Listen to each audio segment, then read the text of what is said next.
नमस्ते, हमेशा खुश रहो बिटिया हो। Myself doctor Hina Mewada, assistant professor, department of प्रसूति एंड स्त्री रोग, faculty of Ayurvedic Science, Jayoti Vidyapeeth Women's University.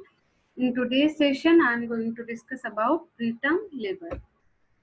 The preterm labor is defined by WHO as onset of labor prior to the completion of 37 weeks of gestation in a pregnancy beyond 20 weeks of gestation. Incidence of preterm birth is 5 to 12% of all pregnancies. One of the major reasons for increase in incidence of preterm birth is the increase in number of multiple pregnancies, particularly higher order pregnancies resulting from the use of fertility drug and assisted reproduction. यानी fertility drug और assisted reproduction की वजह से multiple pregnancies के chances ज्यादा होने लग गए हैं, उसकी वजह से प्रीटर्म लेबर ज्यादा होते हैं। Classification: the preterm labour is late preterm birth, very preterm birth and extremely preterm birth. In late preterm birth occur between 34 to 37 weeks. In very preterm birth occur between 30 to 34 weeks, and extremely preterm birth occur between 24 to 30 weeks. A neonate weighing 1000 to 1500 gram today has greater chance of survival. Now, etiology. The high risk factors are history of previous infection and history of previous preterm labor or stress, complication in present pregnancy, iterogenic and idiopathic. So first of all, history. Previous history of induced or spontaneous abortion or preterm delivery may cause preterm labor. Pregnancy following assisted reproductive techniques may cause preterm by causing multiple pregnancy and side effect of superovulation or increased maternal stress. Asymptomatic bacteriuria or recurrent urinary tract infection may also cause preterm labor. Smoking habit, low socioeconomic and nutritional status, and maternal stress may also cause preterm labor. The complication in present pregnancies are divided into maternal factor, fetal factor, and placental factor.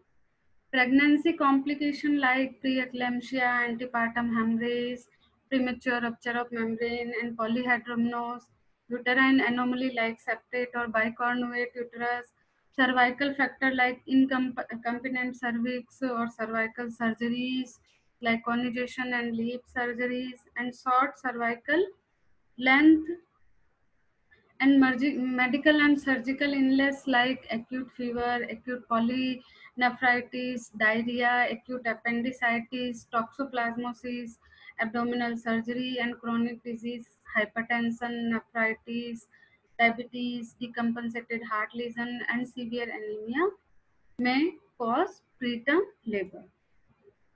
Genital tract infection like bacterial vaginosis or chlamydia infection, mycoplasma infection, beta hemolytic streptococci or bacteroids species infection may cause preterm labor.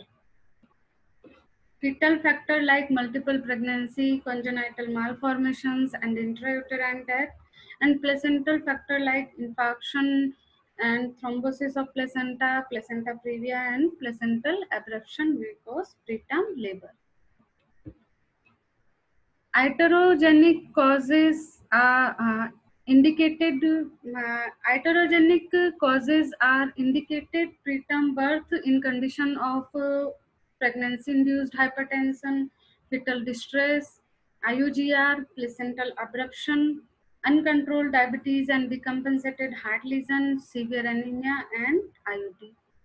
And idiopathic causes are found in majority of cases of preterm labor, in which premature effacement of cervix with irritable uterus and early engagement of the head are often associated. Now, etiopathogenesis. Because of infection like choriodecidal bacterial colonization, TNF and interleukin 1, 6, and 8 are increased, which act on chorion, amnion, and decidua, and further prostaglandins and thromboxane, leukotrienes, and protease are increased, which causes myometrial contraction and ripening, and ultimately preterm labor. Same that activation of fetal HPA axis means hypothalamo-pituitary adrenal axis because of increasing corticotropic releasing hormone. There are increasing in level of adrenocorticotropic releasing hormone, which further increases cortisol level, which act on chorion, amnion, and decidua, and further secreted uh, or increases prostaglandin, thromboxane, and leukotrienes, which causes myometrial contraction and cervical ripening, and ultimately preterm labor. Same condition in abnormal uterine distension. In abnormal uterine distension, gap junction is increased, and prostaglandin synthetase enzyme is increased, and interleukin 8 is increased. They all are act on chorion, amnion, and decidua, and ultimately prostaglandins, thromboxane, leukotrienes, and protease are increasing in more amount, and then myometrial contraction and cervical ripening occur, and ultimately preterm labor occur. Now, predictors of preterm labor. Regular uterine contraction of 4 in 20 minutes and 8 in 60 minutes, and each should last more than 40 seconds. Per vaginal examination to assess status of cervix, cervical dilatation is more than 1 centimeter, effacement is more than 80%, and transvaginal ultrasonography to detect cervical length, which is less than 2.5 centimeter, detection of fetal fibronectin in cervicovaginal secretion, and Bishop score is more than 4. Now, investigations. Complete blood count should be checked. Urine for routine analysis, culture, and sensitivity tests should be done. USG to assess effective fetal weight, presentation, gestational age, placental location, and amniotic fluid index, fetal or uterine anomalies. Cervical length can also be examined. Cervicovaginal swab for culture and fetal fibronectin. Fetal fibronectin is a valuable test to determine the risk of preterm delivery. It is a glycoprotein that acts as a cement between fetal membrane and decidua. Normally, it is present in cervicovaginal discharge or secretion before 22 weeks and after 37 weeks. When it is present between 24 to 34 weeks, it is a predictor of preterm labor. If the fetal fibronectin test is positive, means more than 50 nanogram per ml, then the likelihood of preterm delivery in the following 2 weeks is approximately 35%. See in this diagram, this is the fetal fibronectin, this is the fetal membrane, and this is the maternal membrane. Now, length of cervix.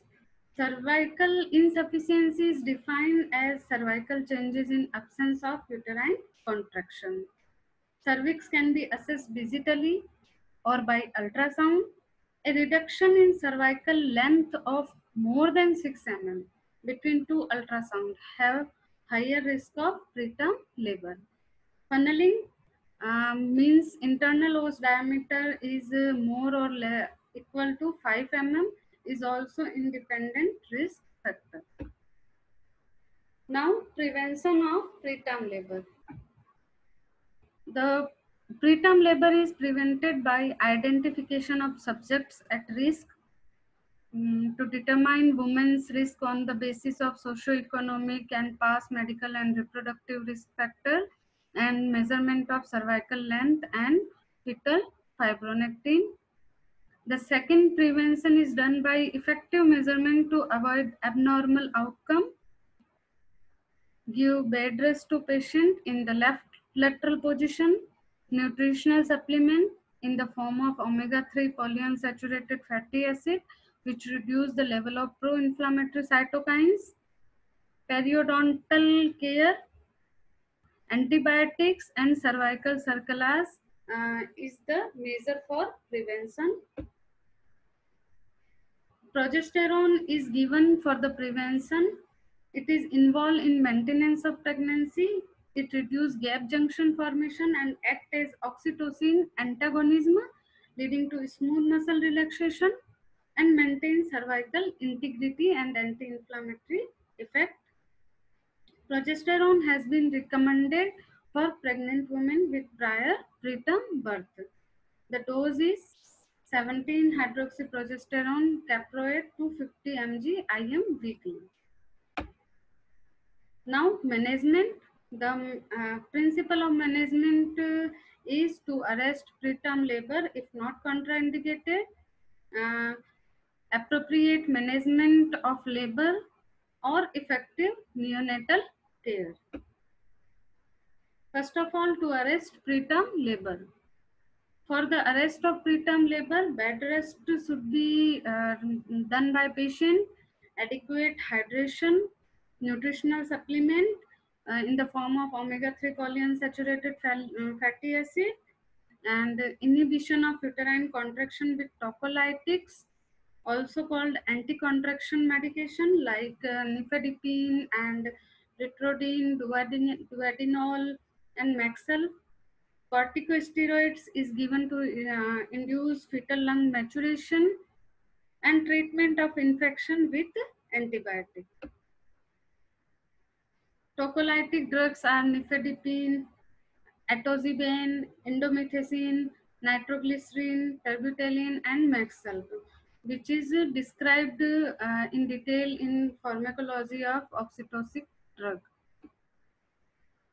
Corticosteroids act generally in developing fetus to promote maturation, overgrowth. It promotes surfactant synthesis and increase lung compliance and reduce vascular permeability. It is used to prevent neonatal respiratory distress syndrome and intraventricular hemorrhage. It is given in the form of becmethasone and dexamethasone. Becmethasone is given 12 mg IM in 24 hours apart from 2 doses, and dexamethasone is given in the form of 6 mg IM in 4 consecutive doses in every 12 hours. Benefits persist as long as 18 days. Antibiotic is given all patients in preterm labor which considered at high risk for neonatal GBS sepsis, means beta streptococci, and should receive prophylactic antibiotic regardless of culture status. Pregnant women usually screened for beta streptococci colonization at 36 weeks of gestation for prevention. The drug of choice is penicillin, and cefazolin is best choice for women with penicillin allergy. Now management of preterm labor. In first stage, patient is put to bed to prevent early rupture of membrane, ensure adequate fetal oxygenation, epidural analgesia is of choice, labor should be watched by intensive clinical monitoring. In case of delay or anticipating a traumatic vaginal delivery, CS is performed. In second stage, birth should be gentle and slow. Cord is to be clamped immediately to prevent hypovolemia and hyperbilirubinemia. Shift the baby into the intensive neonatal care unit under the care of neonatologist. Ayurveda में इसको विप्रसव या पूर्वकालिक प्रसव या अप्रगल्भ शिशु प्रसव के रूप में डिस्क्राइब किया गया है. विप्रसव पर्याय मधुकोश ने दिया है, अपप्रजाता पर्याय सुश्रुत ने दिया है, अकाल प्रसव दलहन ने कहा है, अचिरजात चक्रपाणी ने कहा है और अपूर्ण दिवस गर्भ हारित ने कहा है. तो आचार्य माधव निदान ने मधुकोश टीका में कहा है, अन्य तो पंचम षष्ठयोरेव पातः सप्तम आदेशु दोष वैगुण्यात् द्विप्रसव इति, यानी 7th और 8th मंथ में यदि दोषों की विगुणता के कारण डिलीवरी होती है तो वह विप्रसव है या प्रीटर्म लेबर है। Factor responsible for normal delivery, जो कि आचार्य चरक ने बताए हैं, शुक्र अश्रिग आत्माशय काल संपद यस्य उपचारस्य इति तथा अन्य गर्भश्च काले च सुखी सुखम च संजायते संपरिपूर्णम देह, यानी शुक्र अश्रिग आत्मा आशय काल इन सभी का संपद होना और हितकर आहार विहार के उपचार से जो गर्भ है वह सुख पूर्वक काल पूरा होने पर परिपूर्ण देह युक्त जन्म लेता है। लेकिन अगर इनमें कोई अबनॉर्मलिटी है इन फैक्टर्स में तो वो प्रीटर्म लेबर कॉज करेगा। इसी तरह आचार्य चरक ने कहा है, ये ही अश्य कुक्षवर्धि हेतु समाख्याता भावास्तेषां विपर्याद उदरे विनाशम आपत्यते अथवा अप्याचीरजात स्यात्, मतलब जो कुक्षी वर्दी के लिए जो हेतु हैं उन भावों के विपरीत भाव का सेवन करने से गर्भ का उदर में या तो विनाश हो जाता है या फिर वह अचीर जात रूप में जन्म लेता है। अचीर जात मीन्स अर्ली बोर्न, यानी प्रीटर्म लेबर हो सकता है, प्रीटर्म बर्थ हो सकता है। इसी तरह आचार्य चरक ने जो एग्रीवेटेड वायु है उस शुक्र के अंदर उसको प्रीटर्म एक्सपल्जन ऑफ फिटस के लिए कारण माना है। दलहन ने अकाल प्रसूता स्त्री को अपप्रजाता नाम से डिनोट किया है। अकाल प्रसूता यानी जब काल नहीं है उससे पहले ही स्त्री प्रसव कर दे। हारित ने ये बताया है कि दोषों में एबनॉर्मलिटी के कारण गर्भ जो है वो वात से संप्रेरित होकर अपूर्ण दिवसों में ही प्रसवित हो जाता है। अपूर्ण दिवस यानी अभी फुल टर्म में नहीं पहुंचा, उससे पहले ही वह जन्म ले लेता है और जो बॉर्न चाइल्ड होता है वह दुर्बल होगा या वीक होगा। So thank you for listening me. This session is powered by Digital Version 2.0 Jyoti Vidyapeeth Women's University. Hope you all are satisfied with my session. If you have any queries, please write in comment box so I will resolve it. Thank you so much.